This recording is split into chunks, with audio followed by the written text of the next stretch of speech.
Hello, everyone. My name is Joseph, and we are here at the American Civil War Museum. Now, this Homefront Education series is designed just for you so that we can bring you the stories from the Civil War era right to your home. Now, while there may have been many things that contributed to the anger between the different sections of the country by 1860, the one thing without which there would have been no Civil War was the institution of slavery. Whether it would continue to exist where it was, expand into the territories, or be abolished completely was on the minds of many politicians in the 1800s. For some, it had to do with money. For others, it was about how different people could exist in the same place. But for the people who experienced it firsthand, it was a different story. One about choosing what happens to themselves and their families. In today's stories, we will hear about the life of Sojourner Truth, once named Isabella, and her family before she made her way to freedom. It is important to know that some of what we read today may make you feel upset. That's okay. This is something that we will walk through together as we read So Tall Within. Sojourner Truth's Long Walk Toward Freedom by Gary D. Schmidt, illustrated by Daniel Minter.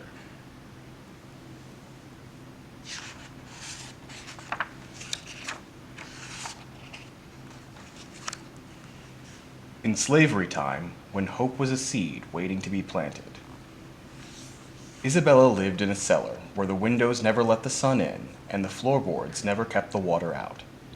She had 10 or 12 brothers and sisters. She couldn't be sure, since almost all of them were sold as slaves before she was old enough to remember.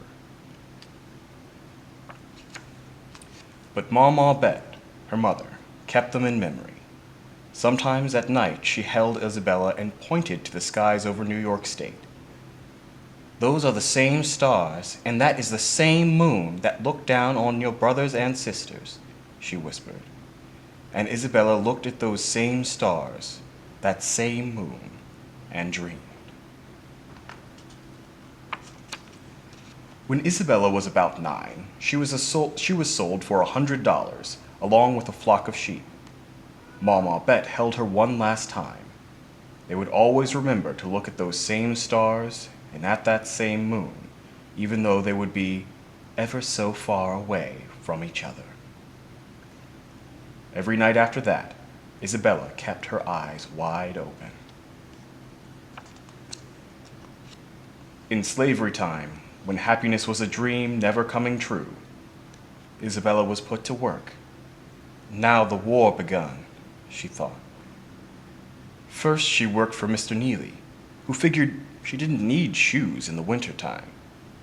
2 years later, she worked for Mr. Shriver, who had her carry fish and hoe corn and dig roots and tend herbs and tote gallons of dark molasses.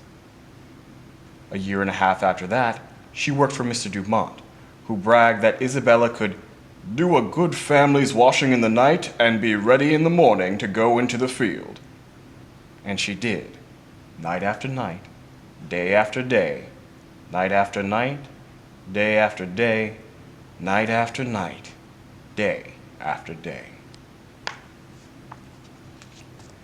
But sometimes she looked up at those stars and that moon, and she asked God if he thought it was right. In slavery time, when respect fell as often as a snow in July, Mr. Dumont ordered Isabella to marry a slave named Thomas. She had 5 children: James, who died in infancy, Diana, Peter, Elizabeth, and Sophia. At night, under the light of those stars and that moon, she wondered if her children and her children's children would always be slaves too. In slavery time, when promises were thin as old smoke, Mr. Dumont swore that if she would do well, he would free Isabella and give her a log cabin to live in by the next summer, a year before all the slaves in New York State had to be freed by law. But the summer came, and the summer passed. "Oh," thought Isabella, "I have felt as if I could not live." So that fall, after the work of the harvest was done, she held baby Sophia close and seized freedom with her own hands. Along the road, she came to the house of Isaac and Maria von Wagner. They welcomed her inside. They promised they would never abandon her. They were there when Mr. Dumont found Isabella. "You've run away from me," said Mr. Dumont. "No," said Isabella. "I walked away by daylight." "You must go back," he said. Isabella shook her head. "I shall take the child," said Mr. Dumont. But Isaac and Maria kept their promise. They paid Mr. Dumont's price for all the work Isabella might have done before she was freed by law, and they paid his price for her baby. Mr. Dumont left. Isabella asked Isaac and Maria if they were her new masters. Isaac shook his head. He was master to no one, he said, and now Isabella was slave to no one. But in slavery time, broken promises were like leaves on a tree. Mr. Dumont sold Isabella's 5-year-old son Peter to Mr. Gedney, who sent him down south. Though Isabella could not read or write, she knew that in New York, where they lived, no slave could be sold outside the state's borders. Isabella, on foot and alone, went to the Dumont house and knocked on the door, hard. And when it opened, she said, "I'll have my child." Mrs. Dumont shook her head. "A fine fuss to make," she said, and closed the door. So Isabella walked to the Gedney house and knocked on the door. "I must have my child." Mrs. Gedney told her that Peter had gone to live with her married daughter, "to have enough of everything and be treated like a gentleman." But Isabella knew this was a lie. "My boy has gone as a slave, and he is too little to go too far from his mother," she said. Mrs. Gedney closed the door. But Isabella thought, "I felt so tall within. I felt as if the power of a nation was with me." Isabella traveled miles and miles across New York to Kingston to tell her story to the grand jury. They saw how tall within she was. They gave her a letter for the sheriff demanding that Peter be brought home. She took the letter and walked miles and miles back. Peter was already far away in Alabama, but Mr. Gedney read the letter and knew he must obey the court.